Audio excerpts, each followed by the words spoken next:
Hello, campers. Grab your marshmallows and gather around the true crime campfire. We're your camp counselors. I'm Katie. And I'm Whitney.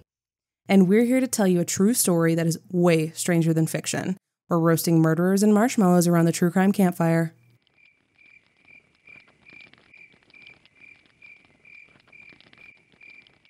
Do you remember Snow White, campers? You know, the princess whose stepmother was so jealous of her beauty that she cursed her with a poison apple? Today's case is like that. Someone whose wrath and anger was so terrible that it harmed everyone it touched. To him, not getting his way was a fate worse than death, and in order to right the wrongs, he'd commit crimes that would change American lives forever. With the gift of a single pastry, he would ensure a child's loyalty so completely that the child would kill for him. He was a manipulator, a magician, and along with the naive fool that accompanied him, he would kill dozens of people. This is part 1 of The Magician and the Fool, the story of the DC snipers.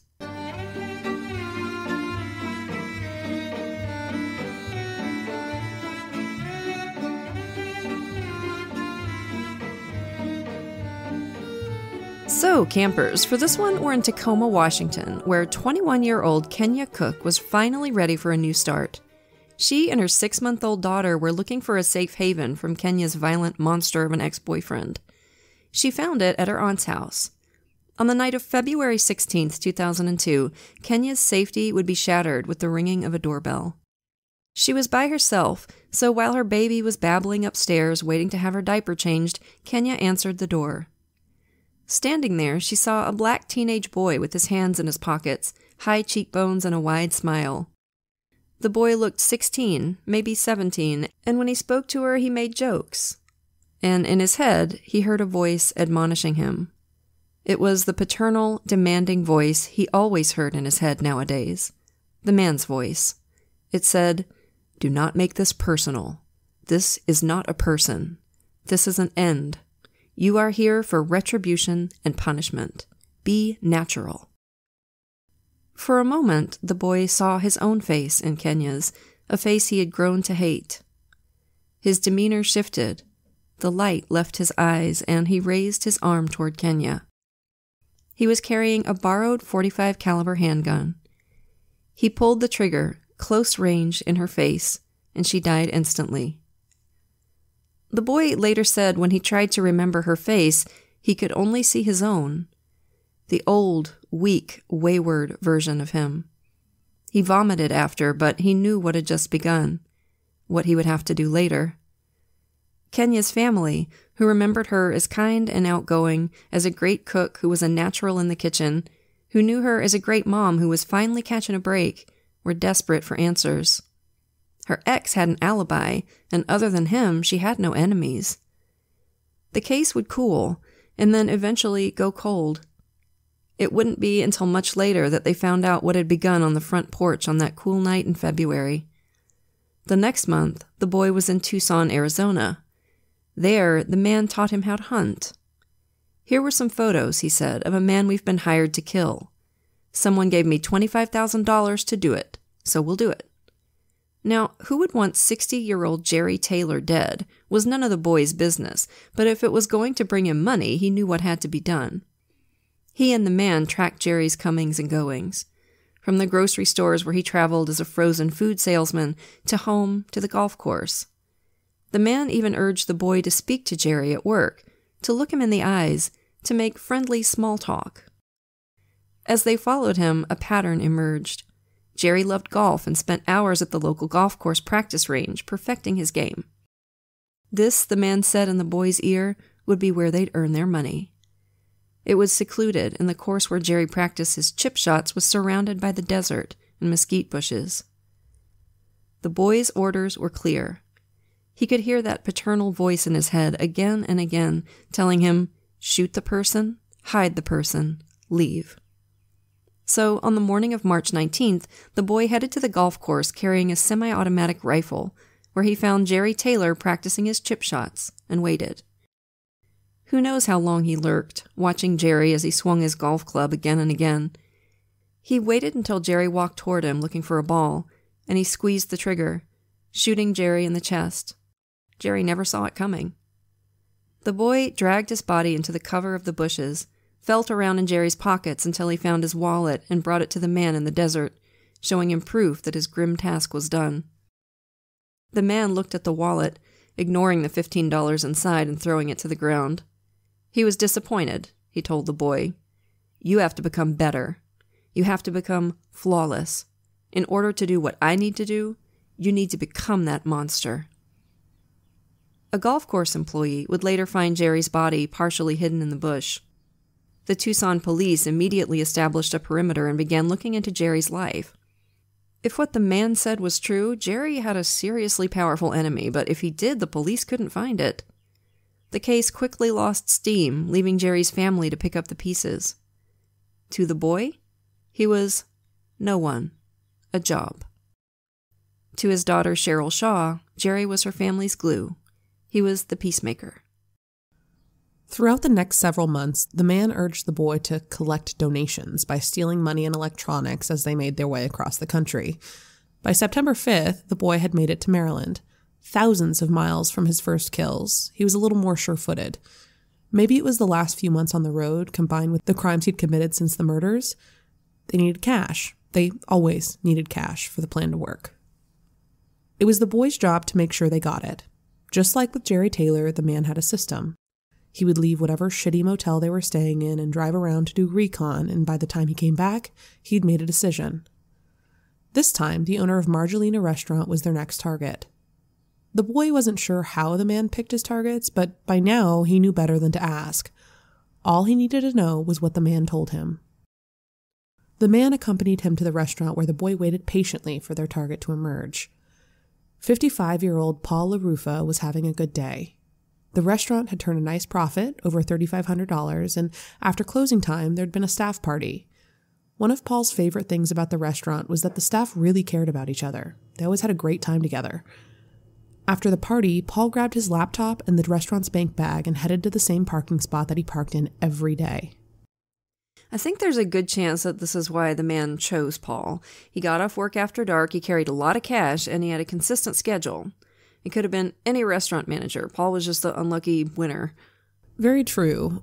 Killers have been known to watch their victims for days to get an idea of their schedule and habits. Dennis Rader, BTK killer, bad poet, and frequent TCC punching bag, would stake out his victims' homes for days before he would strike. Yeah. Anyway, as Paul got in his car, he placed the money bag and the laptop in the back seat. As he sat there, he saw something move to his left. Before he even had a chance to react, the first shot was fired.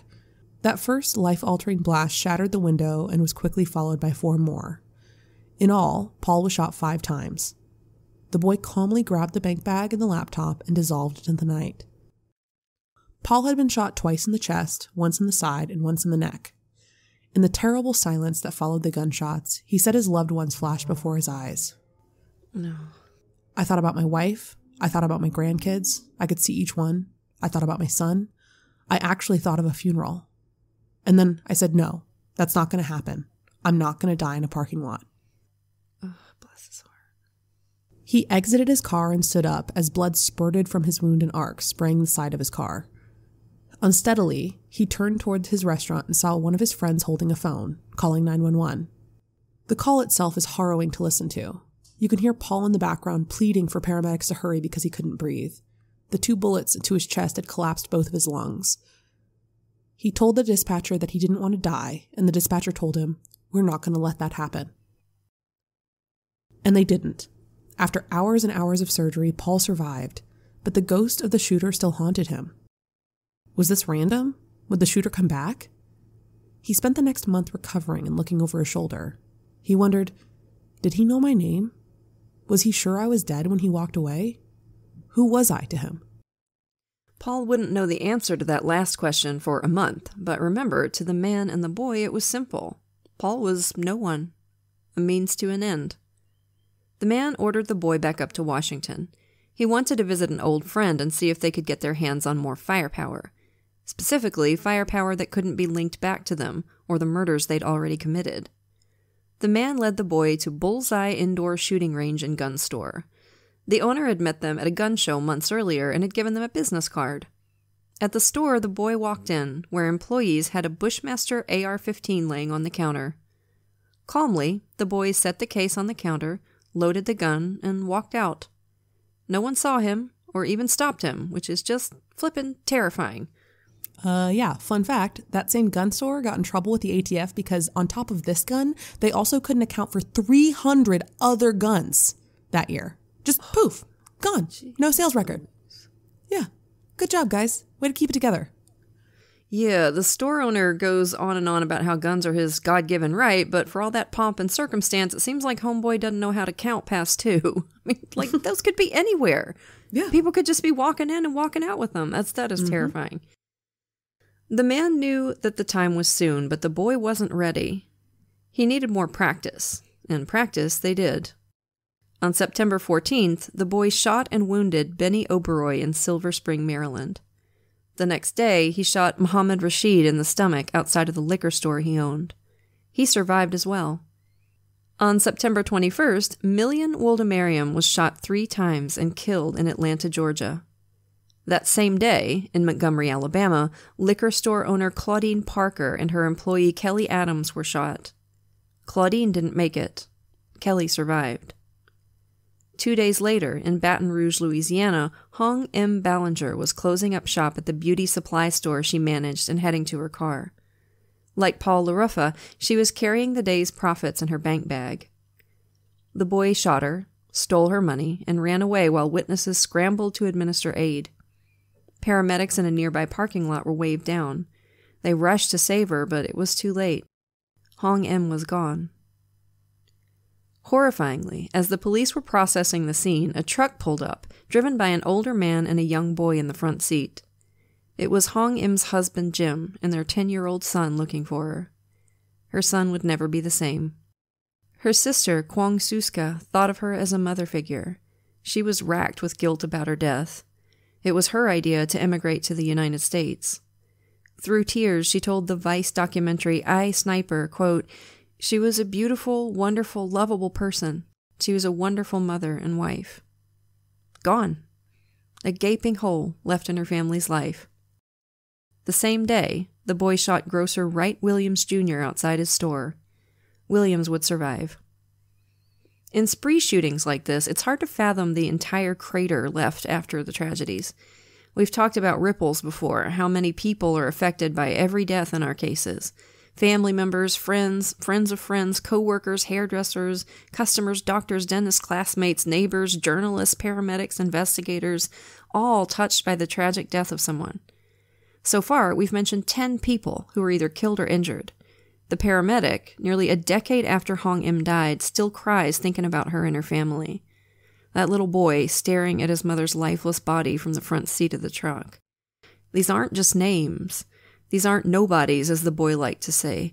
They're people with love and sadness and joy and grief and hobbies and families and pets. Think of the ripples. Think of the fear and grief and horror that bloomed from one person pulling a trigger when the voice in their ear ordered it. Who could do this, and why?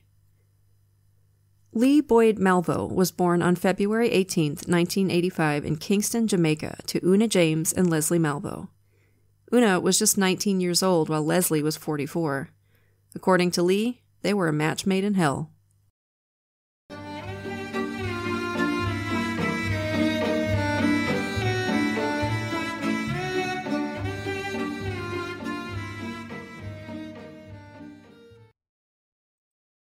Campers, Katie and I are both huge skincare aficionados. We give each other recommendations all the time. We talk about what worked for us and what didn't, and we've recently discovered a new favorite that we are so stoked to share with y'all. OneSkin. OneSkin was founded by 4 PhDs dedicated to skin longevity, and they've really shown me that you don't need a complicated routine to achieve better skin. Their topical supplements make it easy to help your skin stay younger and healthier without all the extra steps. And for a lady in her 40s with more to do than I have time for, that is major.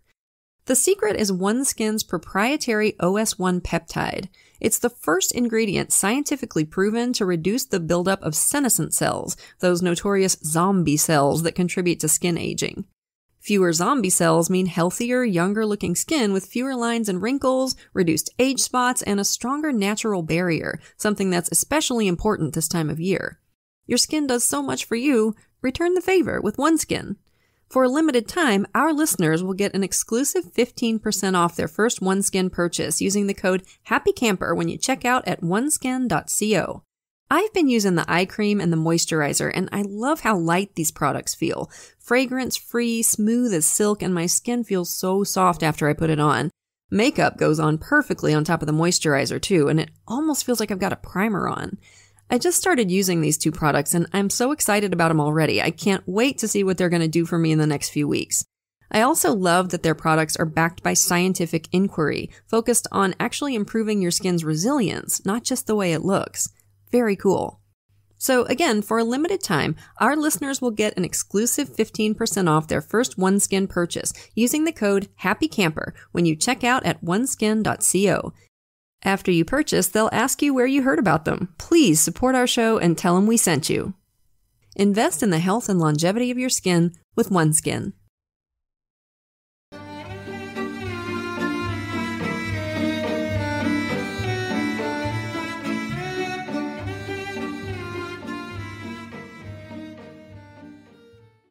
After Lee was born, Una found work as a seamstress while Leslie continued work as a mason. Their family dynamic was unbalanced. He described his mother as a tiger mom who was incredibly strict and sometimes went too far with her punishments. Leslie, on the other hand, was nurturing and stepped in when Una was crossing a line. Lee was a bright kid who wanted to be a pilot when he grew up. The first few years of his life were quite happy, but when he was 5, his parents got a divorce after Una found out Leslie had been cheating. Una became the primary caregiver, and Leslie pretty much fucked off into the sunset. And trigger warning here for both child and animal abuse. If you're not in the right headspace for that, you might want to skip ahead 30 seconds or so.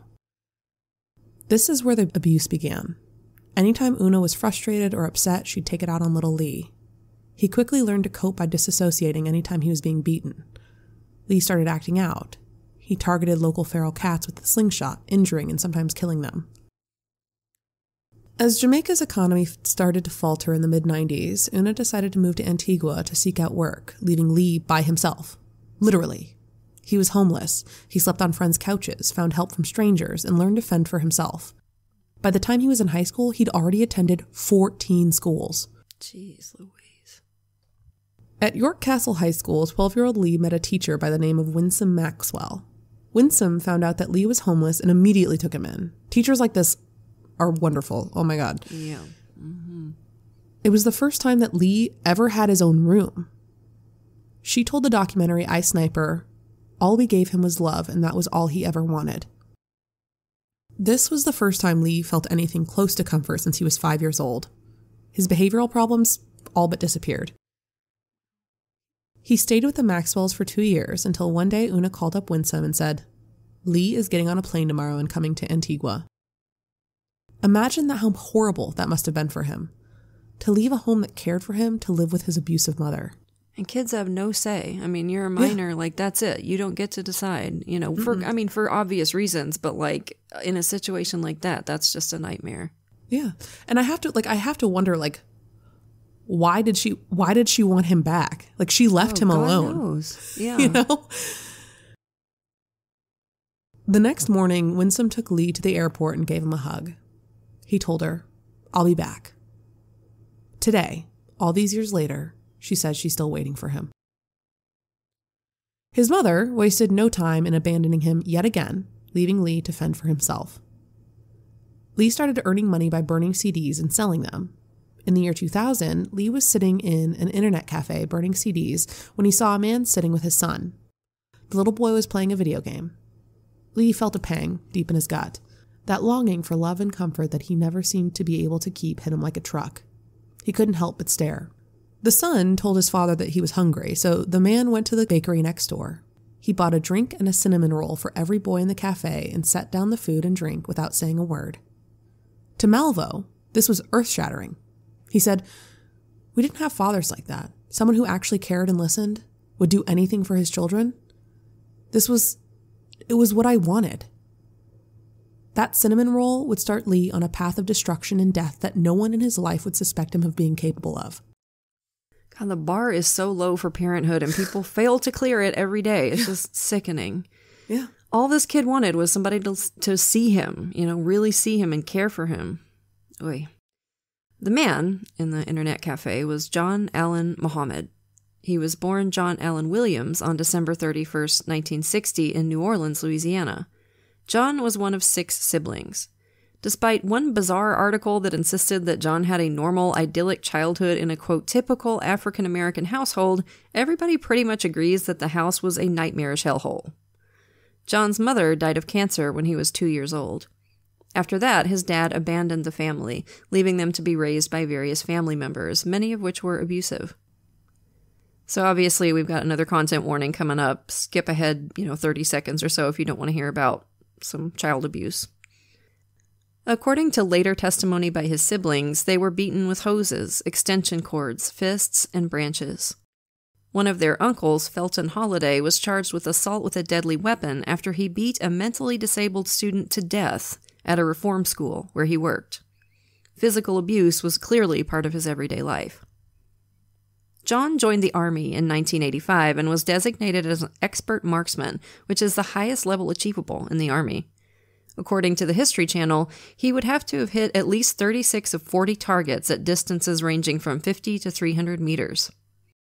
He served in the Gulf War in 1991 as a combat engineer. His Army service was marred by his incapability to follow orders. In 1983, he was convicted of hitting a superior officer. For his crime, he was fined $100 and received a suspended sentence. Despite all that, he was honorably discharged in 1995. He converted to Islam in 1987 and legally changed his last name to Muhammad. While serving at a base in Tacoma, Washington, he married a woman named Mildred Green in 1988. At first, he seemed like a great husband. He doted on her, nicknamed her Tinker Bell, was always happy to take her out on the town and show her off. They had 3 kids together, a boy and 2 girls, John, Selena, and Taliba. John was an attentive father. Home videos show him encouraging and playing with the kids. But something changed in him when he got back from the Gulf. He was angrier, more violent. His abuse was primarily verbal, but as we know, that can be just as damaging as physical abuse, sometimes worse. Mm-hmm. She wrote in her book, Scared Silent, "I've said it many times. The man that I married is still in Saudi. The man that returned is a complete stranger." For 6 years, she endured the abuse until Mildred saw a public service announcement on TV about abusive relationships. She suddenly realized what kind of relationship she'd been in all this time. She filed for a protective order and separated from John. In March of 2000, John picked up the kids for a regular visitation, but never returned them. Mildred filed a missing persons report, but John Allen Muhammad had already left the country with all 3 kids. What a flippin' nightmare. Mm-hmm. For 18 months, he kept his children. We don't know if he stayed exclusively in Antigua, but we do know that that's where he met Lee Melville. To Mildred, she lived in terror. She told Vice that she was convinced one day John would snap and kill the kids in their sleep, or that she'd never see them again. After the gift of Snapple and a cinnamon roll, Lee was ready to follow John anywhere. He finally had a father figure, one that wanted him around, one that really loved him. Eventually, John decided it was time to go back to the States, and so, with Lee in tow, he and his kids traveled back to Washington State. Unfortunately for John, he didn't have any money, so he applied for food stamps and welfare benefits. The state employee who reviewed the application thought something was off, so they reported it to the sheriff's office. The deputies moved quickly to take the kids into custody. They immediately called Mildred, who was finally going to see her children again. She said that when the deputy told her he had her kids, she said, "What's she talking about?" and then screamed, which is just so cute that we had to include it. I can't imagine the relief she felt. She had to return to Tacoma for an emergency custody hearing. Her friend Issa Nichols agreed to go with her to the courtroom for moral support. She'd helped Mildred escape from John, and she knew her friend was going to need all the love she could get. Get you a friend like Issa. Mm-hmm. The court hearing took place on September 4th, 2001 in Tacoma. The judge saw a clear case of parental kidnapping and granted Mildred primary and sole custody of all 3 of her babies. When he was told that his visitation was revoked, John was furious. Even in the court recording, you can hear the rage in his voice when he says, "So you're telling me I can't see my children?" He repeats it again and again, just in disbelief, like a man who'd never been told no about anything in his life. That tends to happen when you take them and skip the country, dude. For over a year. Like, this is... Yeah. Surprise, surprise, John. Yeah. And the news got worse for John. The judge told him that the divorce with Mildred was finalized, and since she lived out of state, she could take the kids with her. Boom, bang, boom. John Muhammad's life disrupted. He was shocked. I don't know why, but he was shocked. He signed the court documents in a fury, and like Mildred was like, he just flipped them back to the judge, which he's so lucky he didn't get charged with contempt. Mm-hmm. As Mildred, Issa, and Mildred's lawyer walked happily out of the courtroom, Mildred sensed someone approaching quickly behind her. Ugh. Instinctively, she turned to look and saw John speeding toward her. She took off running, shoes slipping off her feet as she tried to escape. He cornered her against the door of a courtroom and put his hand above her to stop her from leaving. He leaned down slowly, smirking, and said, "Gotcha." Oh, God, that's creepy. Very creepy. And Mildred's lawyer was immediately like, "Oh, hell no," and told her to leave town that night with the kids. And she did. She moved them to the D.C. area, hoping that John wouldn't be able to find her. Mildred Muhammad, by the way, as you'll find out more as the story goes along, is a total badass. Like, I've watched her speak a bunch, and she's an amazing woman and domestic violence activist. She's one of the coolest people we've ever researched. She's just incredible. She's amazing. We love Mildred. Over the next months, John's rage grew. He still had Lee, but losing his biological children snapped something inside of him. The injury was too much. The man and the boy were on their own. And John wanted revenge. Retribution, as he told Lee. But Lee heard a very different story. Soon, Muhammad was training Lee physically. He gave him survival training, sometimes tying him up in the wilderness in nothing but shorts. He would keep him up for days at a time, starve him. To Lee, who had never had a father figure, this was normal. He never questioned Muhammad. He was too afraid of alienating the only dad he'd ever known. Oh, man. Muhammad definitely took advantage of that. Taking him through grueling exercises, controlling what he ate, what he read, what he listened to, preparing him, he told him, for the war against the U.S. government. The U.S. government was the reason the Jamaican economy collapsed and Lee's mom had to move away from him. John told him that black people would never be free as long as the United States stood. Yeah, and I feel like now's a good time to say that we know racism is a huge problem in the U.S. Obviously, black people are convicted at higher rates and go to prison longer than white people for the same crimes. There's no doubt that we have some major issues with race, but here's the thing. That's not what John was really mad about. Like a cult leader, he was taking a pinch of truth here and a pinch of truth there and adding it to a big boiling cauldron of twisted beliefs to indoctrinate Lee, to turn him into a killing machine. John was mad at the government for rightfully taking his kids away. He wasn't worried about the greater good. He was, as always, focused solely on John Allen Muhammad. Like many of the people we cover on this show, John's motive was pure selfishness. But as far as Lee knew, they had a plan to save the world. The plan, John told Lee, was to kill people to get the government to give them money so they could start a utopian society in Canada. Oh, yeah, sure, that sounds legit, right? That kind of plan always works out great. Never ends in tears. It was horseshit, obviously, the kind of thing that fails before it even gets started. The U.S. government doesn't negotiate with terrorists, and that's what John and Lee would be if they went down that path. They'd be terrorists. John took Lee to the shooting range a lot. Aside from the survival training, this was their main endeavor, and John had a habit of standing over Lee, talking in his ear. Lee said that he would often hear John's voice in his head when he fired a gun from then on. According to the Washington Post, one of the things that John liked to do was tell Lee that in order to do what needed to be done, he had to imagine himself shooting and killing the old Lee Malvo, the weak Lee Malvo, the wayward Lee Malvo. So Malvo shot at himself, over and over and over again. Lee Malvo would have to be tested. He would have to kill in order to do what had to be done. John would give him a target, and he would have to execute them. John brought him to a home in Tacoma and told him to ring the doorbell and kill whoever answered. That is how Lee Malvo found himself on Issa Nichols' doorstep, face to face with her niece, Kenya Cook. Issa Nichols, remember, was the friend that went to court with Mildred Muhammad all those months ago. John sent his protege to murder a woman just for being friends with his ex-wife. Issa, not Kenya, was the target.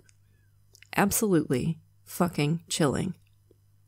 And that, campers, brings us back to October 2002. Over the course of 1 month, Lee Malvo and John Muhammad would terrorize millions of people and send investigators on the hunt for an invisible adversary, one that was 2 steps ahead and dangerously smart. So we're going to leave it there for part 1, campers, but we'll have part 2 for you next week.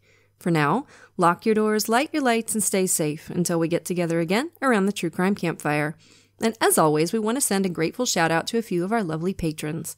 Thank you so much to Patrick, Caroline, Karen, Mary, R.E., Elaine, and Zane. We appreciate y'all to the moon and back. And if you're not yet a patron, you're missing out. Patrons of our show get every episode ad-free at least a day early, sometimes 2, plus tons of extra content, like patrons-only episodes and hilarious post-show discussions. And once you hit the $5 and up categories, you get even more cool stuff.